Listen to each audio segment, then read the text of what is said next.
जय माता जी दोस्तों, नमस्कार। मेरा नाम रोहित सिंह है।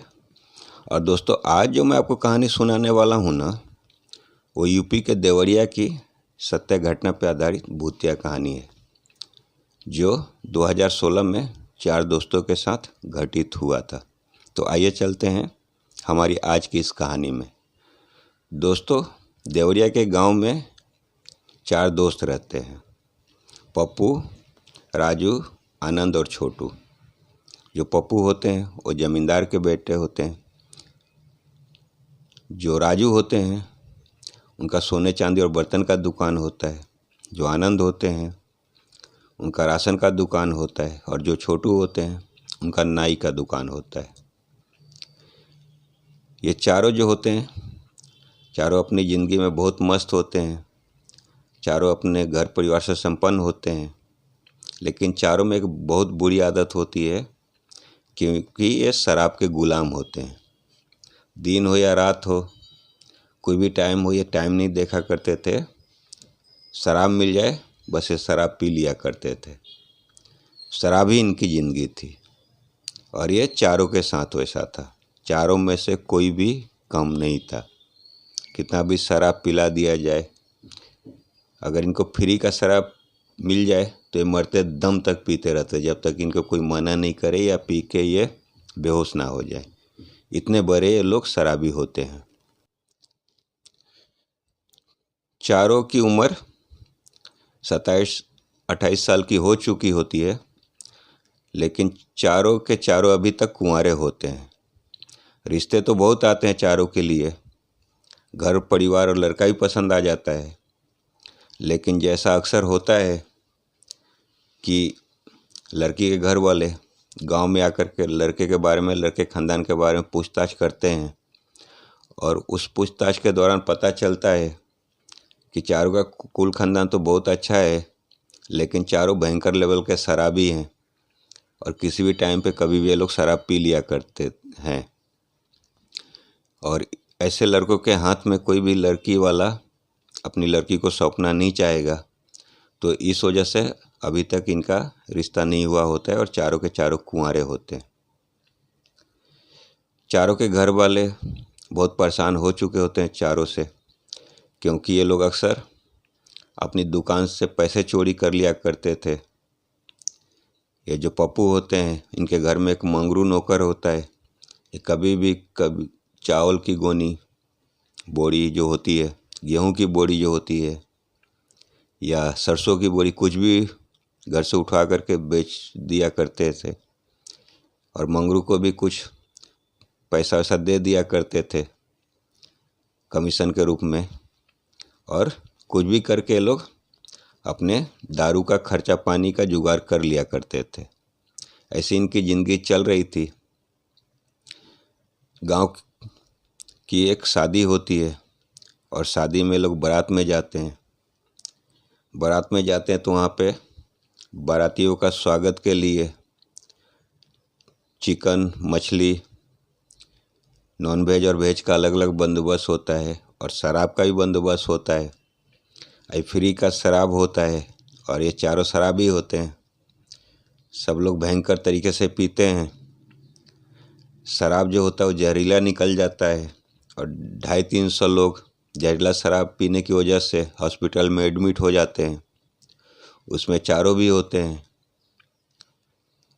चारों में से 3 तो बच जाते हैं, लेकिन उसमें आनंद की मृत्यु हो जाती है।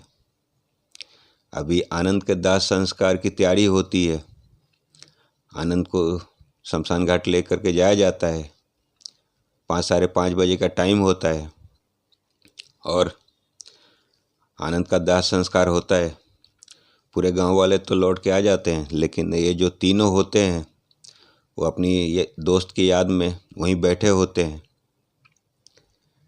और धीरे धीरे जो आनंद होते हैं उनकी पार्थिव शरीर जल करके राख हो रही होती है।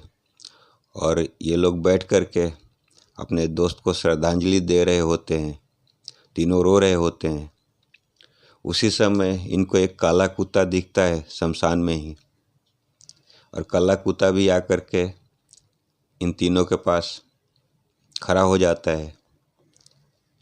अभी ये तीनों देखते हैं, अंधेरा होने लगता है, अंधेरा हो चुका होता है, तो ये लोग तीनों अपनी घर की ओर लौट के आने लगते हैं तो इनके पीछे पीछे कुत्ता भी आने लगता है। तो जो पप्पू होते हैं वो कुत्ते को भगाने की कोशिश करते हैं कि अरे तू हमारे साथ कहाँ आ रहा है, जा तू, हमारा दोस्त चला गया, हम उसके गम में दुखी हैं, तू जा, हमारे पीछे मत लग, ऐसा पप्पू बोलते हैं।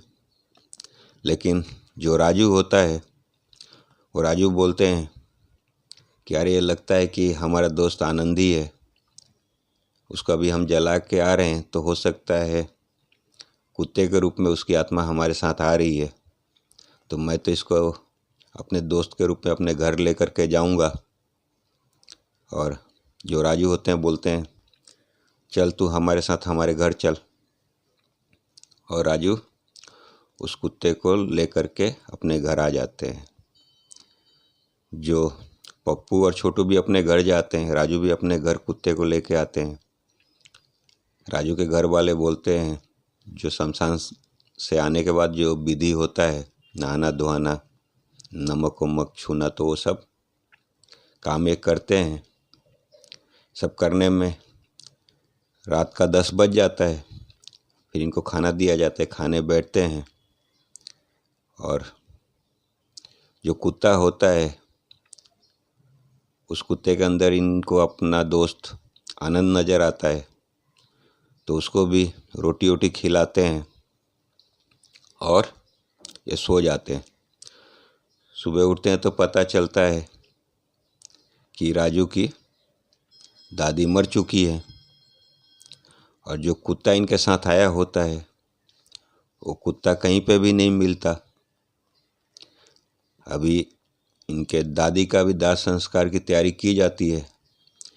इनकी दादी तो खैर एजेड होती हैं, तो इनकी दादी को गांव के शमशान में नहीं जलाया जाता। इनकी दादी को बनारस गंगा घाट में लेकर के जाते हैं दाह संस्कार करने के लिए। दाह संस्कार करके इनकी दादी का आते हैं।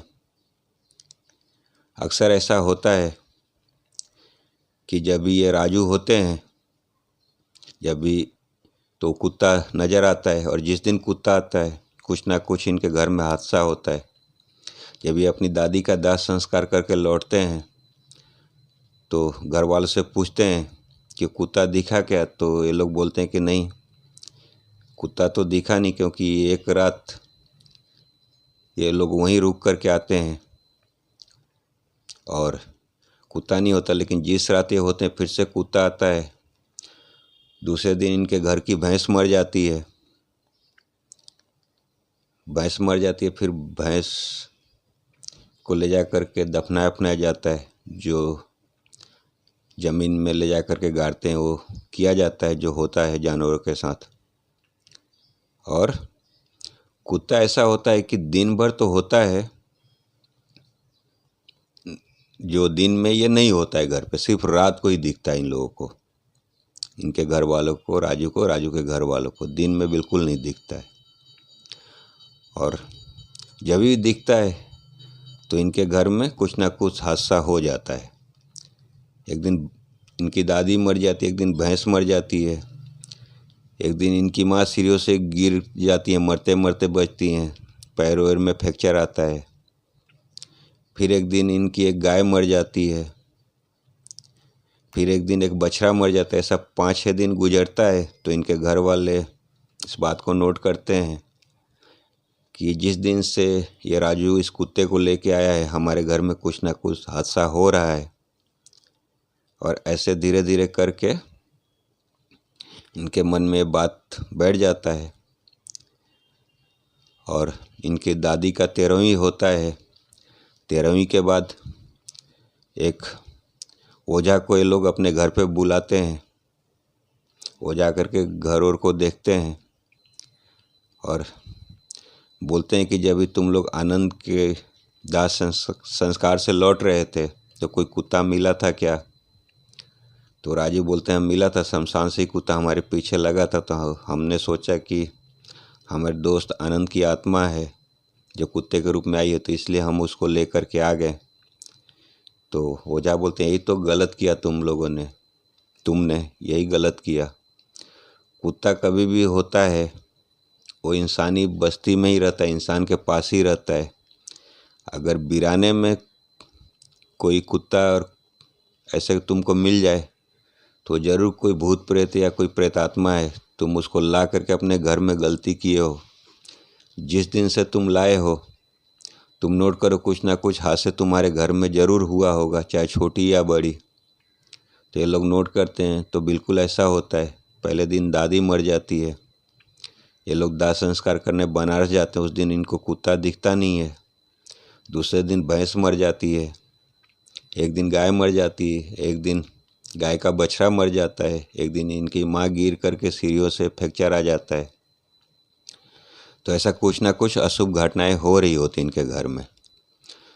तो ओझा बोलते हैं सब उसी के वजह से हो रहा है।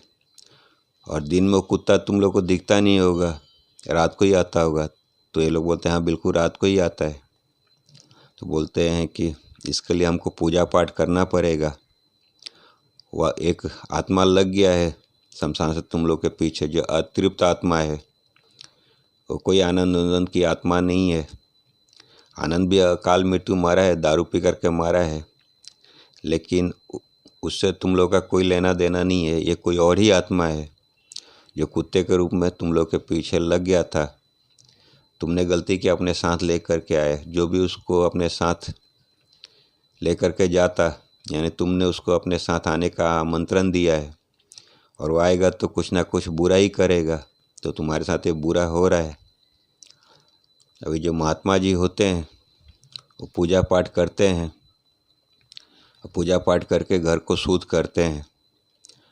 और जो आत्मा होता है जो कुत्ते के रूप में इनके पीछे लगा होता है, उससे इन लोगों के परिवार को मुक्ति दिलाते हैं और बोलते हैं कि आइंदा ऐसा कोई गलती मत करना।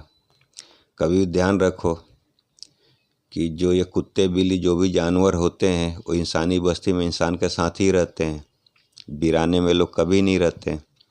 अगर वीराने में ऐसा कोई जानवर तुमको मिलता है तो उसको बिल्कुल भी तुम अपने साथ अपने घर पे लाने की गलती मत करना, नहीं तो उसके आते ही तुम लोग बर्बाद हो जाओगे। जो भी उसको ले करके जाएगा वो बर्बाद हो जाएगा।